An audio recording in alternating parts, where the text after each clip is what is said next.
Actually going to do it outside again, but just as we started to start the show, it started raining.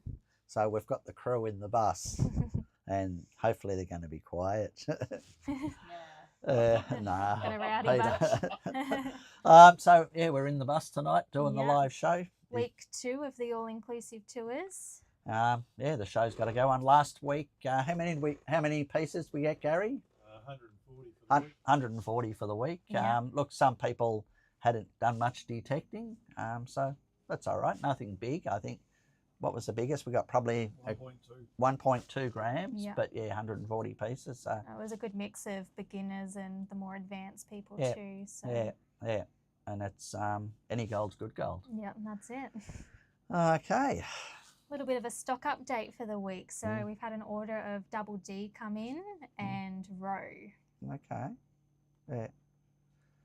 Oh, the gold photo competition winners. So we've got 2 months worth here. Yes. Look, it's really hard, isn't it, trying to stay on top of everything when we're in WA, and, you know, Leanne's cooking tea at the moment. So, yeah. But, yeah, the winners of April was Fred from Digging the Dam. How many grams is on that scale? It was a huge haul that he got because, they were digging a dam on one of their properties out in the Golden Triangle. Yeah. 39. Yep. That's kilos, is it? 3.9 kilos. Wow. Crazy. So what's that? 160,000 a kilo, 320, 640 roughly, probably. Not bad. Yeah. Not a bad. Especially when you just dig in a dam and and not really expecting it. And May's competition winners?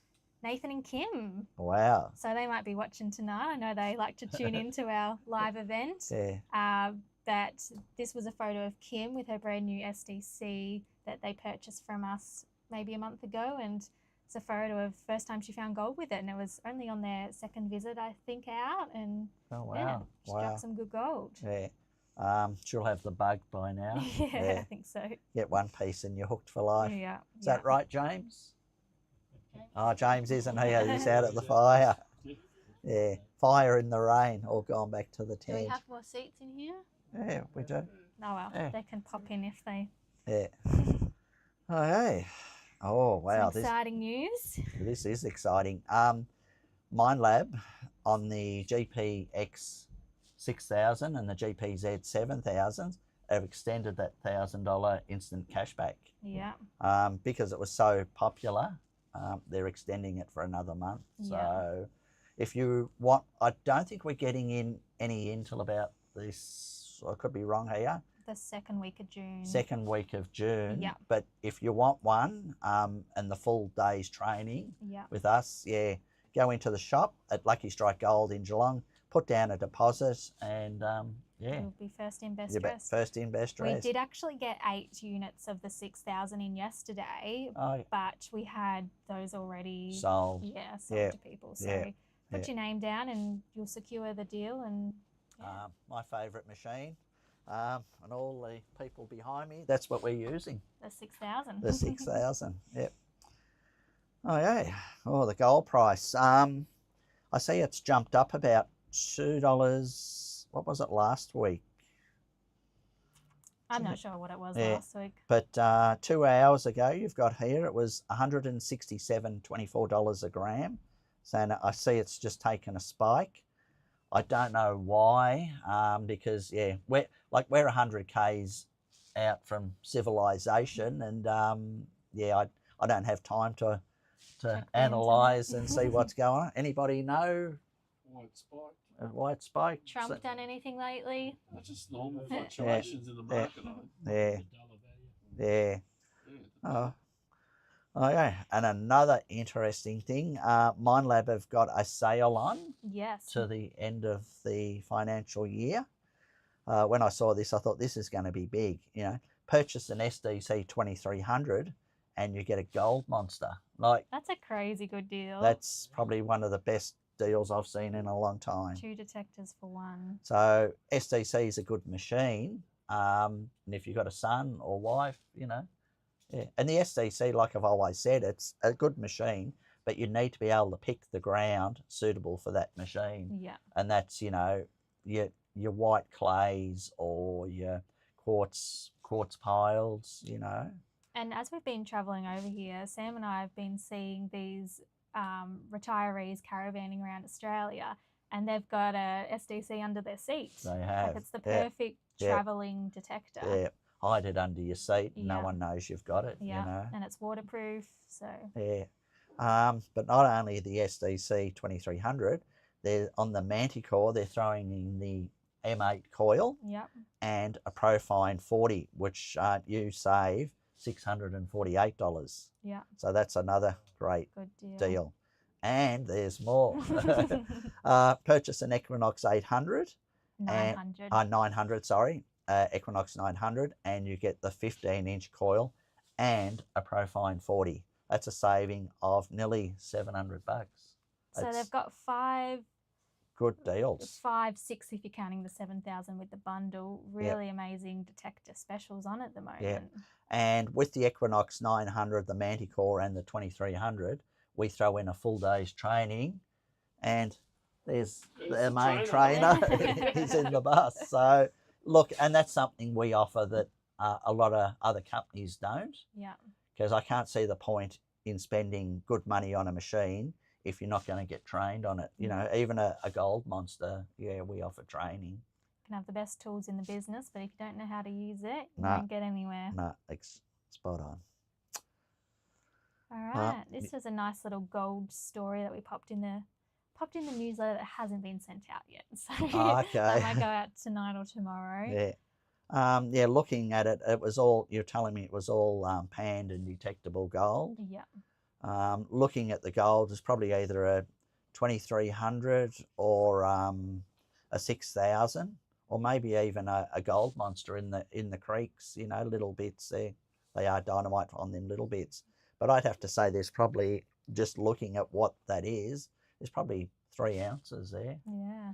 Multiply that by, you know, over $5,000 an ounce. It's $15,000 worth. Yeah. This customer was saying it's been a great bonding experience with his dad. And Yeah. one day his dad said that he wanted to tag along with him while he went out prospecting, and now the dad's caught the gold fever and they're bonding together. Oh, good.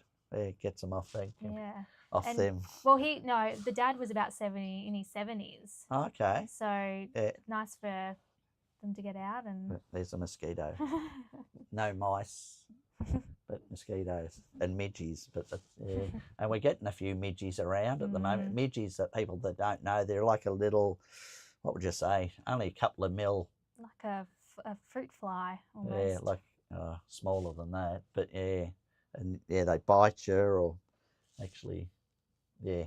And they reckon, I don't know if this is true or not, but they reckon that they pee on you and it just makes you itchy, and you get all these little bites. You had heaps on your legs. Yeah, I reckon I had 100 all over my legs. Okay, the solid swinger handles. Yeah, we briefly touched on it last week, but they're back after a couple of years back in production. Apparently, he had a lot of trouble getting the wood for them. So, yeah, we've got them back in stock now. Do you know what they're worth? Oh. I'd be only guessing here, but I'd say 85, 95. Could be wrong. Somewhere close to 80. Somewhere there. Have a look on our website anyway. Yeah. Look, because, you know, the plastic ones that come with MindLab, like, you know, you might fall over and break the handle. You're not going to break these handles. Yeah. They're really well so made. are people replacing these handles before they've even broken the plastic one? Some do, because they reckon that they're more comfortable to grip onto, you know. Yeah, well made. They're well made. Tip of the week. Okay, you can do this. So look for signs of historical workings such as stacked rocks, hand-dug holes, rusty iron, or dry-blown patches. The old-timers didn't have metal detectors, so they left plenty behind. Sometimes even missed shallow gold you can now detect with modern gear. Yeah, and I presume this is more talking about WA. Yeah. And this morning we went to a patch where there was some dry blowings, didn't we? And I think, what, we get about 7 bits, sort of, yeah. You know, like when there's dry blowing pads though, sometimes you get wires out of their sieves, because a very fine wire. Good idea to have a magnet on your pick, and if you get a little noise, just wave that magnet over, and if it's a little bit of that fine wire that's a bugger to find, Yeah. it just saves time. You move on to the next target. Yeah, but unfortunately, when I'm doing the tours, I was saying I can't have all the magnets on the picks because I had them on once and I had like 12 picks and I couldn't get them apart. It was a nightmare. Yeah. And we've been filming heaps of content while we've been out here. And one video I learnt something from was the one about all the timber trees being chopped down. Okay. So we haven't shared that one yet, but Yeah. would you like to explain a little bit? Yeah, years ago when I used to go out with some Aboriginal prospectors around the Laverton area, I used to love going out with them, and it wasn't to find out where they were finding the gold or get gold. I was quite happy just to walk around with them. And one thing they showed me, they said, oh, the old miners have been here. You could see where they've cut the trees off with a cross-cut saw, and they're cut on an angle. And, you know, when you're getting bigger trees cut on angles, you know that there's got to be a mine site around or for the timbers in the mine, or they were cutting the timber for steam engines to run the mine. Yeah. You know, if they're little ones, you know, only about that big, they're generally fence posts. Yeah. But the bigger ones, they're too big for fence posts. Yeah. So, yeah. So that's, Okay. yeah. So that's what you learn. Yeah. Yeah. It's a lot to learn. Yeah, a lot to learn. All right. They're a quiet lot in the back, isn't they? Yeah. Too tired. Yeah, it's Don't know if it's still raining outside. Probably is, but yeah. Okay, next. Next page. Prospecting tag-along tours in WA. So we've got 2 spots left on the Kalgoorlie one, Yep. which is the 30th of June, so not too late for that one. Yep. And we've got only 1 spot left on the Murrin, which is the 14th of July. The Walloona, 28th of July, is booked out, and the 4th of August at Meekatharra is sold out. Yes. So, yeah. Oh, remote's working again. Remote. And then they're all-inclusive tours, Mhm. which I haven't actually uploaded the right image. But from memory, what is it? I think we've got 2 spots left. We've got 0 spots left on the next one and 1 spot left on the one after. Okay. Oh, gee, they filled up, didn't Yeah, they? they did. And boot camps. Boot camps, right. That's in Victoria. There's a 2-day boot camp on at Inglewood on the 20th of September. There's a 3-day boot camp at Moonanbell on the 18th of October. There's a 2-day boot camp in Maryborough, and there's a 5-day boot camp in Talbot. I like Talbot. It's been good to me over the years. Is that your favourite spot out of the lot? Yeah, I never did a lot up Inglewood way early days. Done a fair bit around Moonanbell. Done a fair bit around Maryborough, but yeah, probably Talbot's probably one of my better spots. Because yeah, I found one of my bigger pieces at Talbot. So yeah, it was How only 2.5 ounce. Yeah. Then I actually left that, and I had to come to WA to do the tours. Went back like 4 months later. Went back to that spot and I picked up an 1.25 ounce piece, not far from it. Yeah. So yeah, you tend to remember all your good spots. But yeah, What's your favourite spot, Peter, out of the Inglewood. bunch? Inglewood. Inglewood. Yeah. yeah. All right. All right. So if you're not signed up to our newsletter already, we've got a QR code so you can sign up and hear about the latest tours or submit a photo for our monthly competition. Yep. And win the $50 voucher that's going out to... And like I said, it doesn't have to be gold, does it? No. You know, it can be an old bottle, it can be a pot lid, you know. Someone's probably going to ask me, what is a pot lid? A pot lid's like a lid that's probably about so round, if you can see, and it's probably about that high, but it's got a lot of writing on the top of the lid. It might say Cherry Toothpaste London, you know, and it had a toothpaste in the pot of it. Yeah. But yeah, that's what a pot lid is. So they're all for toothpastes? No, they're for eye ointments and yeah, all remedies. Yeah. Yeah, and look, some of them are worth big money. Yeah. Yeah. We're going to flick over to a video now of Julian finding his 10th nugget the other day.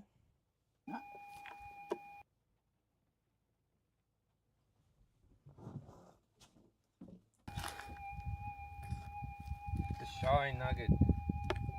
What?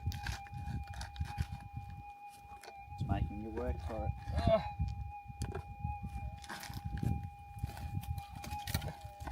Give me a swing.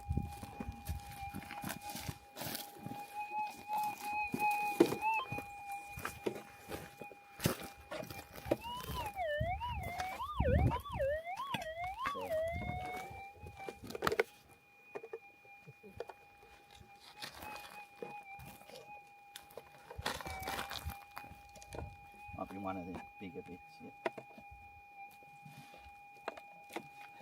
I reckon I saw it. I reckon that's it. No, hang on.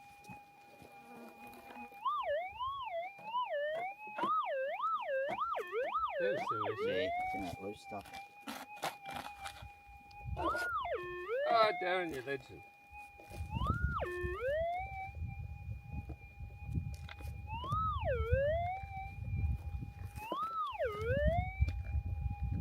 Exciting.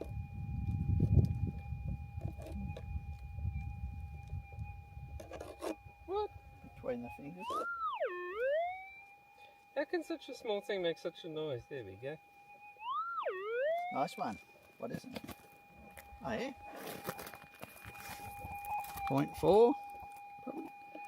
Nice one. Down about what? Probably 4 inches. Yeah, half a stick. Sitting on the cap. Thank you. Number 10? Yay, double figures! Woohoo, baby! So you got one from there, and one from there. Yeah. Small, bigger, biggest. What bigger? Bigger, go for it. Okay, yeah, that was Julian finding his 10th bit. How many did Julian end up with? Anyone remember? Yeah, 18 for the day. 18 pieces for the day.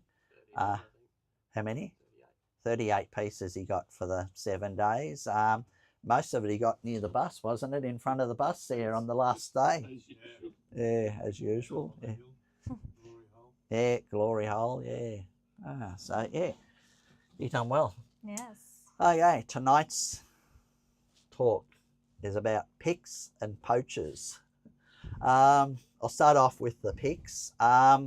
With picks, it's a good idea after you've been out in the field to just give them a light sand and a bit of linseed oil. Mm-hmm. I couldn't find any linseed oil for when I bought my pick over, so I had some, it was like a wax stuff for your boot, so I give it a coat of that and it probably does the same trick, but yeah. What does it do? Just preserves the handle. Okay. Yeah, Yep. because if you don't do it, your handles get very splintery. Yeah. And you might grab the pick and then you've got a splinter in your hand and Yeah. you're in trouble, you know. But yeah, look, there's picks and picks too, you know.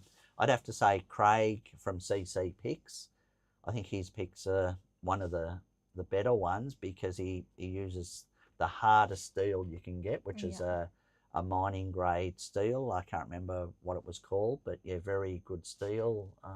He's got different types, you know, as you know. Yeah. You can get small ones to big ones. But I think with picks, you don't need a too small of a pick because if you've got a deep target, it can make really hard work of digging that target. I think it's the 600 mil handle because I can turn it, put the handle in the ground and sit on the pick. Just a perfect height. Yeah. Yeah, anything you want to add, Peter, on picks? No, I think you said it all with the linseed oil and the, because that's what I did before coming to WA. You did it too, yeah. Gave it a sand and yeah, the linseed oil and it's nice and smooth now. It feels good in your hand. Yeah. Yeah, and I suppose sharpen your pick with a linishing disc. It's I think I need some new picks for the tours. They're getting a bit old, some of them, but yeah, worn down. But So how would you sharpen a pick? depends where you are. If you're in outback WA, you either need a generator for your little grinder, or you know, a cordless one. You know, just a linishing disc, and you know, But I believe if you get too much heat into so you've got to be a bit careful not to have it glowing red. Just take a little bit off. Yeah. Yeah, not a lot to talk about on pigs. Yeah, poachers. There's a lot to talk about. Poachers. Look, Leanne heard someone the other night. Ring machinery was going, and then early that morning at 4 a.m. she reckons it was, they could hear it taking it out. So look, unfortunately, people have bobcats and that covered in trailers, go out to WA, do the night shift, put it back in the trailer, detect it, and they're gone. Yeah. And it's just not fair on the little leaseholder, because I believe, I don't know if this is true, but if someone goes on to a lease and pushes it, it's up to the lease owner to clean it up. It's just not fair. And as you know, like, I've got leases over here, and you might take a tour group there, and you get there and there's fresh holes all over it. Yeah. You know, and one of my leases, I've actually got a camera put up, so when I go to that lease, I'll be pulling out the SD card and having a look if there's fresh holes around, because it's like, you know, like I just renewed one of my leases and it cost me $4,700 to renew that lease. Not cheap. Not cheap, you know. And it's, people say, oh, you're not here, I'll go and do it. Well, you know, it's like me, if you're over here, I go to your house and help myself to the veggie garden. You know. It's just not fair. And I actually won't take the tour groups on a little private lease, because it's just not fair. You know, some of the leases I've got, not mine, but I know another person that's got a lease that's actually pending, and normally with a pending lease they go live, you know, in 6 months' time, 4, 5, 6 months' time.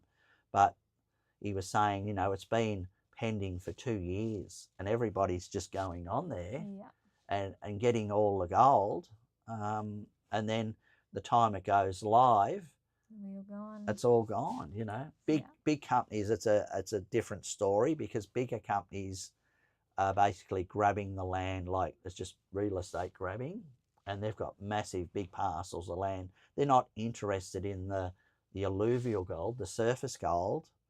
And you know, when people take out a 40E, you are meant to notify the company that has that land what you found. You know, it's a two-way street, really. But yeah, talking about poachers, where we are at the moment, I was telling Pete, I went for a drive the other day past with a group, and there was 2 people detecting right on the boundary of live lease. You know, it's a little bit cheeky. They're allowed to, but it's just a little bit cheeky.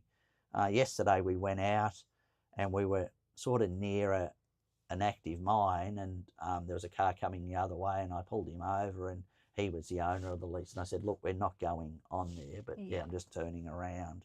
You just don't do it. But unfortunately, when there's gold involved, people get hungry and lose yeah, their ways. Yeah. What about some penalties for the people who go on live? Yeah, penalties. If you got caught on a live tenement, you could get all your gear confiscated, your car confiscated, confiscated, and then you're through the court systems, probably getting another fine. It's not worth it at all. Not worth it. I think they need to, you know, and they do every now and then. They'll take someone to court, and they'll put it in the papers. They Just need, to prove a point. to prove a point.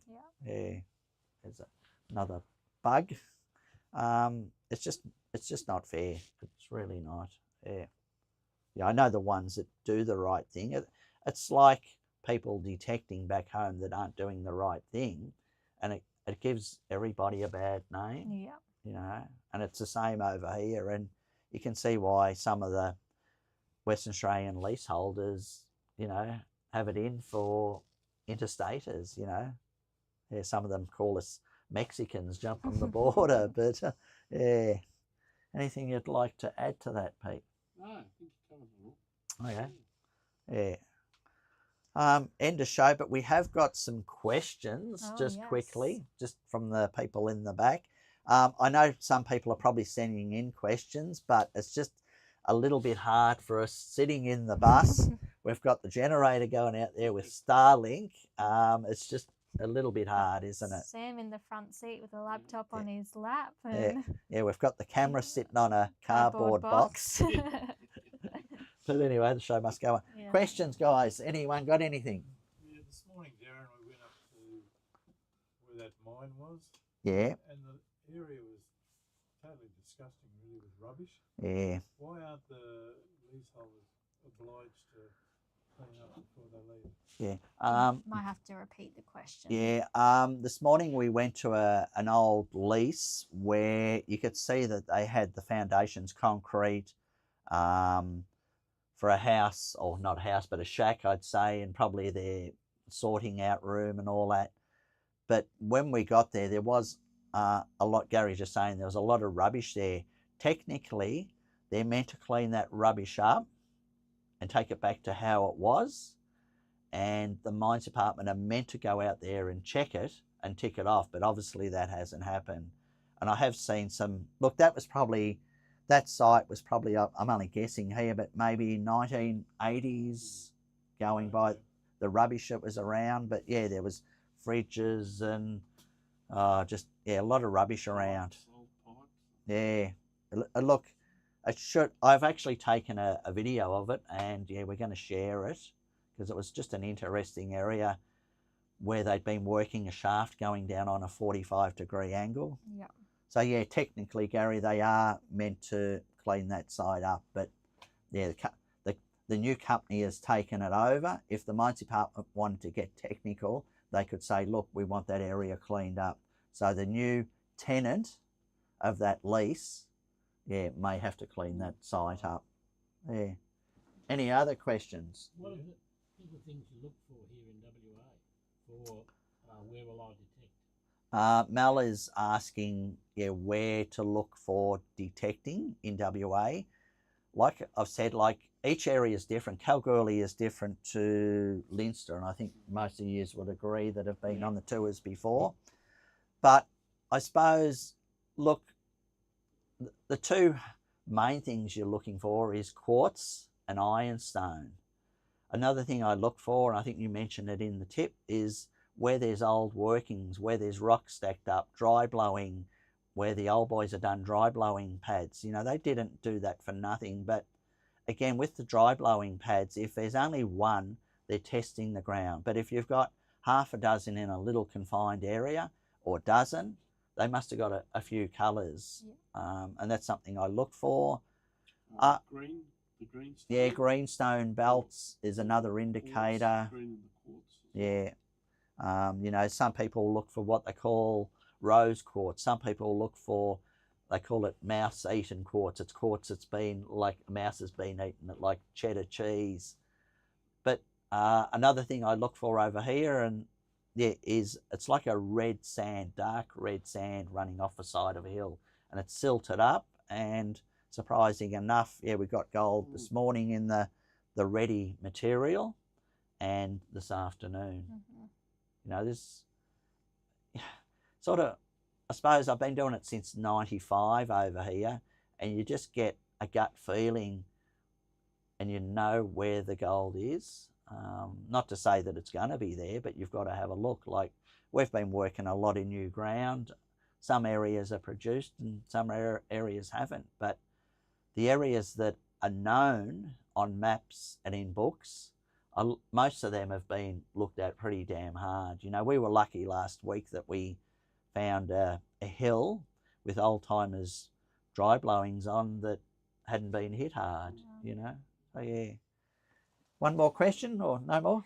Yeah, just about different concentrations of gold in WA versus Victoria versus Queensland. When you get your gold. Gary's just asking about different concentrations of gold, say to Victoria, Western Australia and Queensland. Well, I can answer two of them. Victoria, what I find is, because the ground's not as old as Western Australia, a lot of your gold tends to come out of the source and then just fans out and it's over a large area, this is basic. But in Victoria, a lot of your bigger pieces are closer to the source because the ground's not as old, and they're generally narrower patches that hasn't spread out. Queensland, I've got no idea because I've never actually done any prospecting up there. I'd say it could be a little bit like WA. It's because you've got to remember a lot of Australia was under the sea, and you can imagine the waves coming in to the hills and pulling the material back, and yeah. But yeah, generally the steeper the hill, I think I've mentioned this before, in Victoria, if it's got a steep hill, a lot of your gold stay halfway up the hills. But in WA, what I found, the hills are a lot just gradual. A lot of the gold is further away down from the hill because that's not where the hill was millions of years ago. An interesting thing, on top of the hills, you never find any gold. Yeah, I have. Right on top. Yeah, no, not never. We're back in Victoria. Yeah, that's exactly where you get it. That's where you get it because that's where your old river systems are. Yeah. The hill hasn't weathered down. Yes. Yeah. Anyway, I think that's about it. We're getting a bit hot here Yeah, in the a little bus. bit muggy. Windows are fogging up, but yeah. Next week, we're going to touch on the news around the Victorian miners' right price increase. Oh God, don't yeah, that could go So on all we'll night. cover that next week. Okay, I think that's about it for the show. Yeah, yeah, I think we done well sitting in the bus, Yeah. and everyone was very quiet in the background. So thanks, guys, and we'll catch you next week. See you next Tuesday. Bye.